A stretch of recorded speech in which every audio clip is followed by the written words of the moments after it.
Kızıl sarı kiyim kiyүү erkek adamga halalбы? Kıpkızıl bolбойт. Анан кара аралаш, көк аралаш болуп калса эчтеке эмес. Кыпкызыл, не нормально булар. Кыпкызыл болбойт. Ошондой эле баягындай ачык сары бар го, ал да жакшы эмес. Siz müfti болуп турганыңызда мүмкүнчүлүктөн пайдаланып мектептерге иман сабагын киргизсеңиз жакшы болмок да, кечирим сурайм. Эми азыр деле аракет болуп атат, мага чейин деле аракет болгон, биз деле аракет кылдык. Насип экен эми. Мен өткөндө деле айттым эле, кайсы бактылуу кыргыздын колунан Алла Таала ушу мектептерге имандын сабагын киргизер экен деп атам да. Үмүттөбүз да. Şu qanday bir bактылуу ахиреттин кура турган инсандар бир чыгып калар. Чыныгы жөндөн жөн эле. Ар ким душмандардын сөзүнөн коркпой, бизге элибизге иман керек. Иман менен гана туган биз калабыз, эл бойдан калабыз, мамлекет бойдан калабыз. Талкаланбай, бөлүнбөй, чачылбай. Кана ошо бир мектепте канча балдарыбыз окуп атат. Бирок эми ушуну үмүттө, дуада боло беребиз, аракетте боло беребиз. Бүгүнкү күндөн баштай тургандарга мен баардык мындай элибизге сунуш айтат элем. Иман сабагын мектепте башталганга чейин иман сабагын үйдө баштай берели. Үйүбүздө имандын сабагын баштай берели. Жумасына 2 жолу болсун, 1 болсун. Айланайындар. 1 болсун, хотя бы ушу балдар менен отуруп, кыздар менен отуруп, аз-маз ушу иман сабагын бир жумада, суббота, воскресенье, 6 базар күнү мектепте эле болбойт. 1 saat берип койсок, момундай жетет. Жакшы адебине, Куранына, акыйдасына, ибадатына, жана башкасына колубуздан келген аракет. Assalamu alaikum wa rahmatullahi wa barakatuh. Урматтуу устаз, акыркы күндөрү М-банк. Өткөндө да бир маселелер ылдыйдо болду эле. Ушу боюнча бир угуп коелу баарыбыз. Балдарга айттым эле, мени бул жака келип суроо берсеңер мени депчи. Так. Акыркы күндөрү М-банк тиркемеси боюнча көп талкуулар болуп жатат. Эл Сорви Лимон деген акция бул адалбы же арамбы деген суроолорду берип жатат. Ошол боюнча банктын маалыматы төмөнкүдөй. Банк кардарларды көбөйтүү үчүн М-банк тиркемеси аркылуу акция уюштурууну туура тапты. Акциянын маңызы, мисалы менин М-банк тиркемем бар. Мен М-банктан өзүмдүн шилтемемди алып, досторумду, туугандарымды, же кесиптештеримди шилтеме аркылуу М-банкка кошулууга чакыруу жиберем. Менин досторум мен жиберген шилтеме аркылуу М-банкка кошулса, мен жана менин досторума банк 50 сомдон берет. Мага досторумду чакырып, реклама кылып, башкаларды чакыргыла деп түшүндүргөнүм үчүн досторума М-банктан катталганы үчүн ушу болот экен да. Ал эми мен аркылуу катталган адамдар өзүнүн шилтемеси аркылуу башка адамдарды кошсо, мага 25 сом, менин досума 50 сом. Ал чакырган адамдарга болуш керек, адамдарга банк 50 сомдон берет.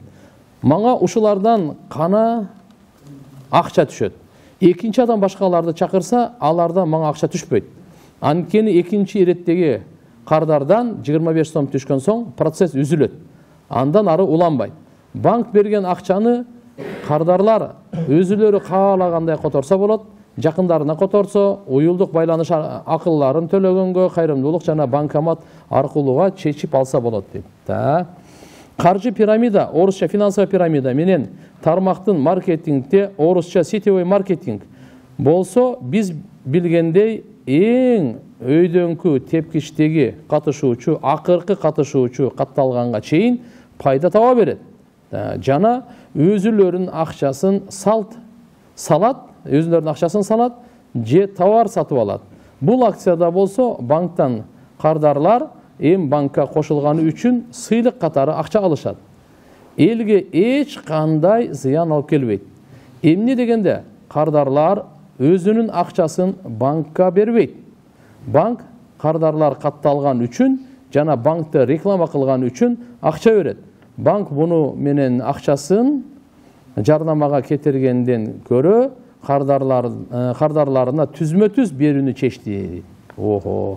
дагы машалла элди байытсын банктары дайыма эле элди тоноп соруп кыйнай бербей дагы кошуп кетчү нерсе тапкан пайдасынын кардарлар эм банк аркылуу эле кайрымдуулук иштеринде жумшаса болот. Мисалы эм банк тиркемеси аркылуу муфтиятка фитир садака зекет жиберсе болот. Жакында биздин банк Арузат деген кичинекей бөбөгүбүзгө жардам берүүнү чечти. Эм банк тиркемесин колдонгондор түз Арузаттын эсебине жардам катары акча жөнөтө алат. Ал эми Арузаттын шилтемеси менен катталса, ар бир катталган адам үчүн Арузаттын эсебине 50 сомдон банк которот. Эм банк тиркемеси жөн гана кардарлардын жашоосун оңойлотуу максаты менен ойлонуп табылган. Машалла. Тиркеме аркылуу банкка барбастан, кезекке турбастан кардарлар үйүнөн эле телефон аркылуу көп жумуштарды бүтүрсө болот. Мисалы, салык, коммуналдык кызматтарды төлөп, жана туугандарга акча жиберүү маселелери телефонда катталган тиркеме аркылуу эле чечилип калды. Демек биздин максат жөнөкөй адамдын жашоосун санариптештирүү жана жөнөкөйлөтүү. Акциянын максаты өзүнүн кардарларын көбөйтүү дейт. Сиз айткандай болсо проблема жок. Муну айтып аткан болсочу. Нар жагынан билбейм, бирок единственное могул жерде экинчи адамга каттап атканда сизге дагы 25 түшүп калат го. Ошол эч кандай мээнетсиз да, бул туура эмес болуп калат. Биринчи менин мээнетим бар. Мен мээнет кылдым да. Ошон үчүн мага 50 сом берди да. Бул сервис, мен акым, мен мээнетим. 5-өөнө мээнет кылдым. Бул болсо 10-өөнө мээнет кылды акысы. Бул нар жака мээнет кылганда, ал мен кантип болом, мен мээнет кылбайлы. Вопрос ушул жерде бул. Бул бүттү. Анан кийин мага кээ бир кабарлардын келгенине карап туруп дагы мен айта кетейин. Туугандар, эки тарап болуп, же болбосо 10 тарап болуп эч качан жакалаша бербеш керек. Кичине өткөндөгү немеде маселелерден бардыгын жакшынакай биз алхамдулилля ынтымактуу элбиз. Макулбу? Биз шариятыбыздын өкүмдөрүн гана айтабыз. Тануулабайбыз. Процентке берип аткан болбойт деп дайым эле айтабыз. Традиционный банктар бар, исламик банктар бар мисалы. Мисалы процентке берип аткан эмне болбойт дейбиз, шариятта болбойт дейбиз. Нар жагынан ким кандай амал кылат, ал өзүнүн ыктыяры. Бул жерде азыркы эм банктын негизги максаты ушундай жеңилдетүү, ушундай элибизге пайдалуу жол менен гана ыкчам төлөмдөрдү үйдө отуруп эле бардык иштер бүтүрсө боло турган болсо, сөз жок. Бул болот мына балдар. Айтып коеюн. Бирок эгерде ошол аркылуу кредит бере турган банкты реклама кылып жайылтуу боло турган болсо, анда болбойт. Адамдарды, кардарларды ошо кызыктыруу. Любой акча бирөө берип аткандан кийинчи сөзсүз анын артына бир кызыкчылык болот да, ошол кызыкчылыкты ачык эле айтып коюш керек болот. Ошол кызыкчылыкты таптакыр эле биз талашып аткан жерибиз жок. Ошону адалдап, ислам принцип каржылоо жолу менен алса, мейли. Анан кийин андан башка жол болсо, биз шариятыбыз айтат, ушундай болбойт деп. Бирок ыктыяр өзүндө. Ал аткарабы, аткарбайбы? Бирок мындай да, бул мени арам нерсени реклама кылып бер деп акча төлөп атат да. Мисалы, макулбу? Мен билбейм алгандан экен. Мен сервис условиямы алганыма адал. Бирок бунун ошол процентке бере турган ишине шериктеш болуп, ошону жайылтуу, реклама кылып аткан болсо, анда арам болуп калат. Жакшыны эстеп алыңыз, таксырлар. Бүгүнкү күндө проценттен финансовое рабство деп коет бул. Микрокредит немелерден. Ош базар, биз канча адамдар ыйлап келет, биз мына жака официально чыгарбайбыз, иштерге айтпайбыз. Өзүнүн асынгандары бар, качкандары бар. Макул өзүн сууга таштагандары бар. Канча деген үй бүлө талкалангандары бар. Россия качып кеткан чегинен көп. Үйлөрүн алдырып жүргөн башкаларынан. Ушулардын бардыгы проценттин кесепетинен таксырлар. Ушунчалык байлап салган, күнүмдүк ошолорго гана кул болуп иштеп аткан учурлар. Андай болбойт. Ошон үчүн туугандар, эгерде мынал жер, мынабул азыркы айтып аткандай боло турган болсо, эч кандай мына мен баштан аягына чейин окуп бүттүм, наоборот мен жүрөгүмө жакты. Бир гана нерсе баягы экинчи наркы алып аткан киши 25 сомго берген, ал да туура эмес. Ал туура эмес. Ушул жерде мынасы туура эмес ошол. Жалпысы сиз дайыма акылдуусуз, сиз алхамдулилля түшүнүктүү болуңуз. Ушу бирөөнүн эгерде туура эмес жагын реклама кылып, ошого шериктеш болуп калсаңыз, кыямат күнү жооп бересиз. Атак болбосо, мынандай эгерде мен мындай деп ойлойм да, эм банк өзүнчө бирөөнүн подразделениясы эмес, башкача эмес, ушу элдин көйгөйүнө, ушу элдин ыкчамдыгына ошол иштеп, өзү дагы ошол жерде пайдала турган болсо, машалла дейм бугачы. Бирок баягындай сүткорлукту ошонун аркасынан чуп алып чыкпаса, ошол жакка алып келип байламаса, Алла разы болсун. Дамла мугалимдер 4%, 8% ипотека үй алсак болобу? 50% алса деле боло берет. Бирок шарияттын принциби менен алсын. Үй мисалы $10 000 турат үй. Ошого 4% канча болот? $400 болобу? $10 000 $400 болот да, туурабы? 4%. 400 Вот мисалы карап туруп, 10.400 деп эле сатсын. Биз кимден алып атасыз буну? Банктан алып атасыз. Банк болсо ошол бир үйдү көрсөттүңүз эле, ал үйдүн 10.000, саңа проценти $400 деп айтпай эле, ушул үйдүн баасы эле 10.400 деп туруп эле бир договор менен берсин, алып бериңиз. Түшүнүктүүбү азыр? Биздеги коркунучтуу мындай болуп атат да. Мынакей. Мына ал нерсе 10 сом. Сизге керек. Бирок азыр ипотекага алып атат, сизде акчаңыз жок. Сиз мага ай сайын 1 сомдон эле бере алат, болчу мага. Азыр 10 сом бере албайт. Ушуну 11 сомго мен сатып атам бугачы. 10 сом өзүнүн баасы, 1 сом процент деп атам. Ушул болбойт бизде. Анан көрөк бунун баасын бирлеп ычып коюңуз, өзү 11 сом деп элечи. Макулу? 11 сомду буга бөлүп берип коюңуз, бул 1 сом 10 тыйындан төлөй берсин мага. Адал? Азыркы мезгилде намаз окуп, ошол эле учурда кредит алып, бизнес кылган ишкерлерибиз бар. Бала чакасын ошол менен багышат. Эртеңкиси кандай болот? Кредит боюнча кененирээк маалымат бере кетсеңиз. Алла сизден разы болсун. Туугандар, бардыгы бир күндө курулбайт. Бардыгы акырын менен болот. Кудайга шүгүр ушунча намаз окуп калганына. Мен да көп бизнесмендерди билем. Акырын бул кредит жаап берип ташап кеттиме? Ушудан кутулсам тооба кылдым. Бүтөйүн дегендер аябай көп. Себеп дегенде ошо тапкан азы, мына пандемияда көрдү. Иш болбой калат экен, башкача болуп калат экен. Канча кыйналгандар, тапканымды ошого берип деп канча соттун үстүнө жүрүп аткандар канча. Ошондо тооба кылдым дегендер көп. Иншалла буюрса мусулман адам өзүнүн жашоосун, акча табуусун, акча сарптоосун адал жолуна алып келет деген үмүттөбүз иншалла. Алып келет Кудай кааласа. Мындайларга кол салбаш керек. Ким ушулар менен азыр кредит менен иштеп аткан болсочу, тезирээк бүтүрүш керек таксырлар. Тезирээк бүтүрүңүз, андан кийин болду. Азыраак эле оборот кылыңыз. $10.000 кредит менен миллионду оборот кылып аласыз.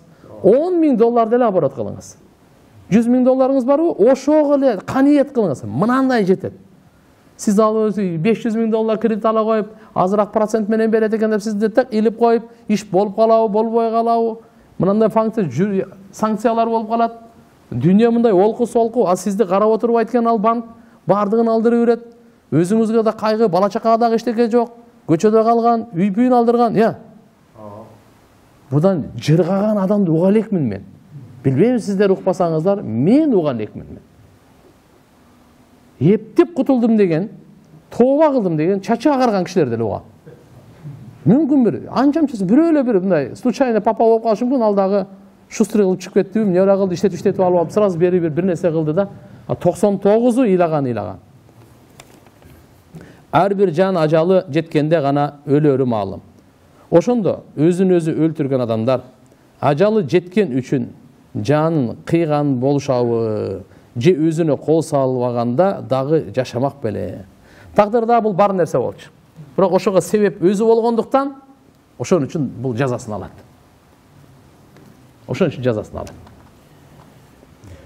Биз 3-1 тууган болуп Москвада иштейбиз. Базарда соода кылабыз. Кээ бир кардарлар алган товарга үстүнө акча коштуруп бизге жаздырат. Кээ бири жаздырбайт. Эки байкеме муну айтсам көп деле маани бербейт. Арам экенин анык билет. Ушундай акчага 2 үй алдык. Быйыл мага алып беребиз дейт. Устаз, мен мындай акчага үй алгым келбейт. Байкелериме мен башка жумушка иштейин деп айтсамбы, кеңеш берсеңиз айтыңыз. Мисалы бул өзүнүн баасы эле 10 сом болчу, бирок бул айтып атат да, мен тиякта 15 сом эле жазып берип коюңчу депчи. Болбойт да. Кыянат да, алдап атат да. Биздин динибизде өкүмүн айтабыз аксыр. Бирөөгө жагат, бирөөгө жакпайт. Бирок иншалла эгер амал кылсаңыз, бүгүн жакпай, баары бир жагат, ахиретте сөзсүз жагат. Устаз, көпчүлүк адамдар намазды Насаат медиа приложениясы аркылуу окушат. Бирок ал жерде пешим намазын убактысы 30-40 мүнөткө эртерээк келет. Мисалы, бүгүн 12:47-де ошол убакта менен окусак болобу же 11:30-да окуубуз зарылбы? Биринчиден, Насаат медиа бүгүнкү күнү машалла мына намаз убагында жакшы мээнет кылып атат. Мына убакыттын кирүүсүн айтканда 12:47-чи? 12:47 кирүү. Киргенден кийин окусаңыз боло берет. 1:30-да самолетуңуз бар эле, 1-де намаз окуп кете бериң. 1:30-да намаз мечитте күтүп отурбаң. 1:30-да совещание бар эле, чогулуш бар эле, 1-де намаз окуп кирип кете бериң. Осы асыр болуп калат сиздики, Убакыт болду. Албетте бардык көпчүлүгүнө ыңгайсыздык жарабылбаш үчүн жамаат менен окуганга 1:30 деп койду. Ошо 1:30 нары бери жылдыра бербей боло берет. Кээ бир жерлерде 2 деп чечип алган. Кээ бир жерлерде 1:15 деп чечип алган. Эчтеке эмес. Убакыт кирдиби? Алланын өкүмү жүздөнөт, окусаңыз ада болот. Мен энем менен 5 жылдан бери сүйлөшпөймүн. Бирок урушкан эмеспиз. Тарынганы себепсиз. Энемдин мүнөзү оор. Эжеби, энеби? Кана. Мен энем, апа. Мүнөзү оор, кекшил, 3 жолу баргам, кабыл албай койду. Байкем менен кошулуп, кууп чыгышты. Бирок байкем намаз окуйт. Эмне кылса болот? 3 жолу таксыр болбойт, 300 жолу барың. Бул серьезно? Кандай болбосун бардыгы эне. Сиз бара бериң. А сизге лайыктуу эмес. Сизге лайыктуу эмес. Мен мынча бардым, болбоду, эсептеше турган лайыктуу эмес.